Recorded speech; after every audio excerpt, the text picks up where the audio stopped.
Sua empresa diz que você não tem direito a horas extras. Será que é isso mesmo?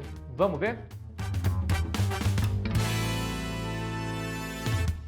Muito prazer, para você que ainda não me conhece, eu sou Eric Magalhães, advogado, sócio do escritório Magalhães Moreno, e no vídeo de hoje nós vamos explicar para você aqui quando a empresa está dando uma despertinha e ela não te paga as horas extras. Olha, se eu fosse você, assistiria esse vídeo até o final, porque eu vou te contar 4 desculpas que as empresas geralmente dão para os empregados para passarem eles para trás e não pagarem as horas extras. Vamos lá então? A primeira desculpa que as empresas dão para não pagar as horas extras do trabalhador é que ele é um empregado que exerce atividade externa. Vamos saber o que é uma atividade externa então. A atividade externa ocorre quando o empregado trabalha sem que o empregador esteja com os olhos dele. Então, geralmente, como é que funciona? O empregado sai da sua casa, trabalha o dia inteiro e volta para casa e ele nem mesmo foi na empresa. Porém, não é somente isso que caracteriza a atividade externa. E essa é a grande questão. E é aqui que as empresas terminam passando os empregados para trás. Porque não basta que o empregado trabalhe fora da empresa para que ele não tenha direito às horas extras.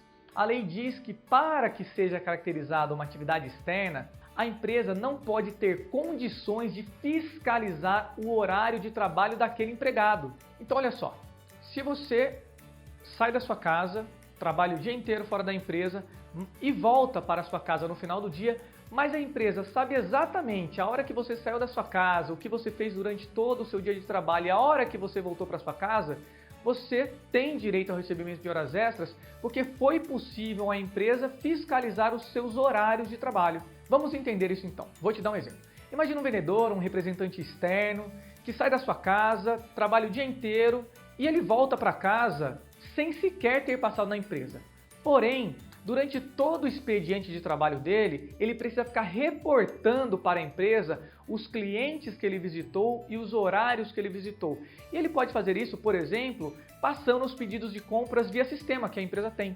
Então, a empresa sabe, tem condições de saber, por exemplo, que aquele empregado foi no cliente A e chegou no cliente A no horário X, tendo enviado um pedido de compra naquele determinado horário. E isso sendo feito durante todo o expediente de trabalho, dá a possibilidade da empresa saber o horário de início e o horário de término de trabalho daquele trabalhador, daquele empregado. Então, concluindo essa primeira explicação, para que você possa entender, o trabalho externo não é aquele em que o empregado simplesmente está fora da empresa.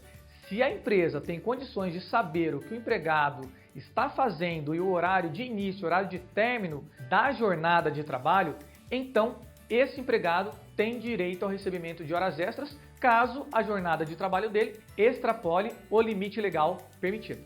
Então vamos lá, a segunda desculpa que os patrões dão para seus empregados.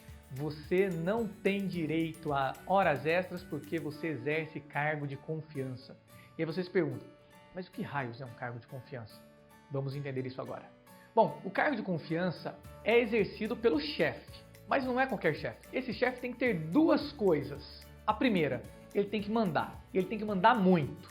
E a segunda coisa, ele tem que ganhar no mínimo 40% a mais do que as pessoas da qual ele está liderando. Então, esse chefe que tem que mandar muito, ele tem que ter poderes que nós chamamos de poderes de mando e gestão.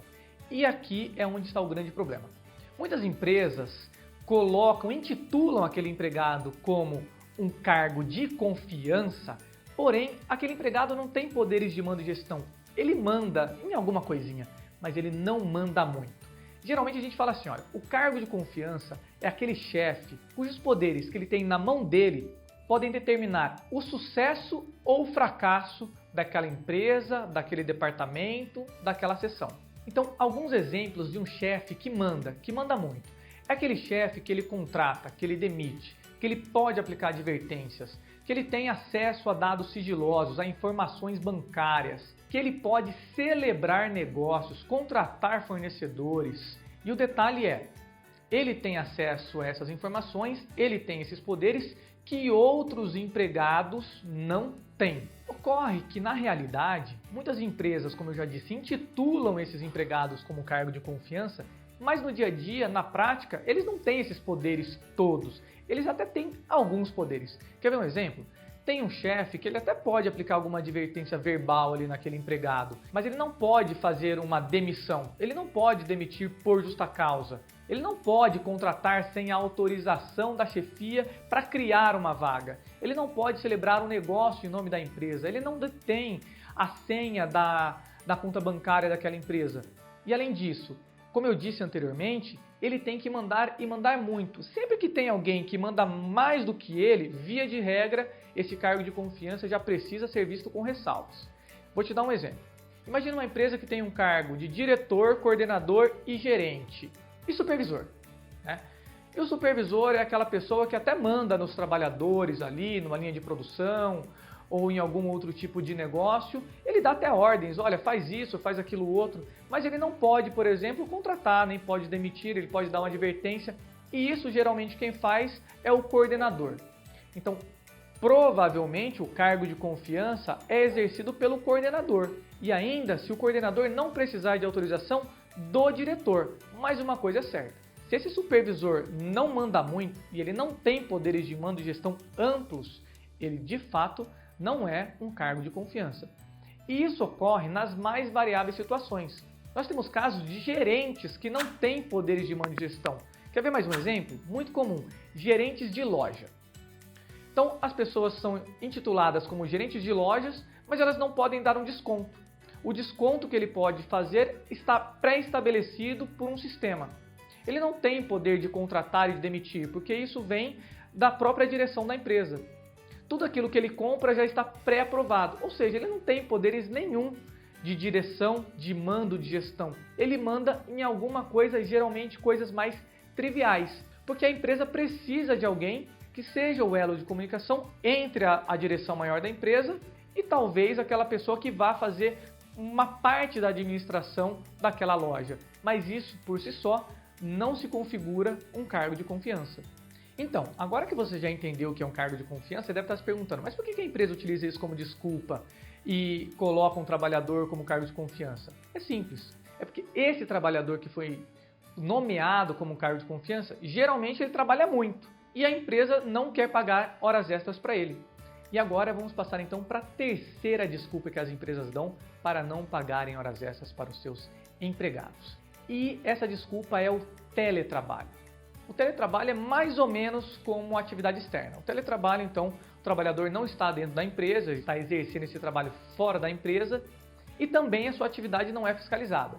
Porém, hoje nós temos diversos meios para que a empresa saiba dizer a hora que esse trabalhador começou a sua jornada de trabalho e a hora que ele encerrou.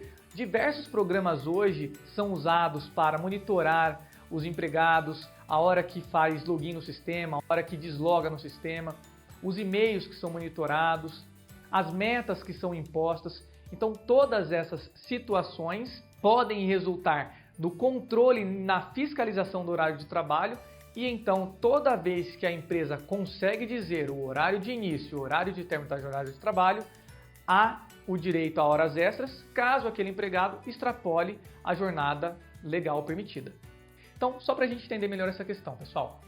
Eu disse que o teletrabalho e a atividade externa são bem parecidos, porque se há a possibilidade da empresa controlar, fiscalizar o horário de início e o horário de término da jornada de trabalho, esse empregado, se extrapolar, tem direito a horas extras. Mas só para vocês não confundirem, geralmente o trabalho externo é aquele empregado que trabalha fora de casa, fora da empresa, na rua.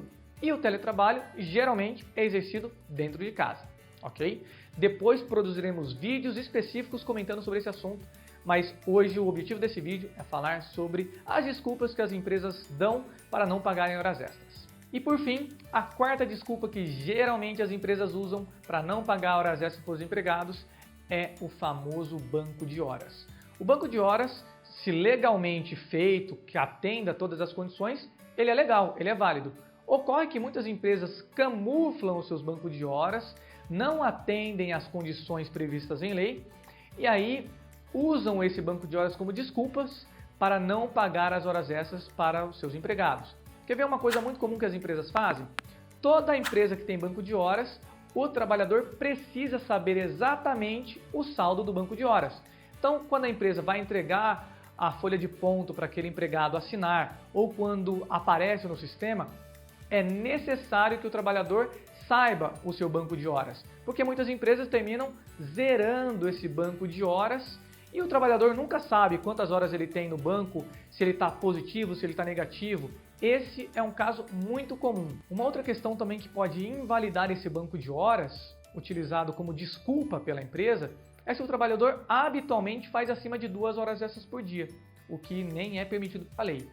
Então, o banco de horas é um assunto muito amplo, tem muitas condições. Se você tiver alguma dúvida, coloca aqui no nosso comentário ou consulte um advogado especialista em direito do trabalho para esclarecer todas as suas dúvidas, ok? Mas aí você deve estar se perguntando, Eric, mas como é que eu faço para cobrar essas horas extras?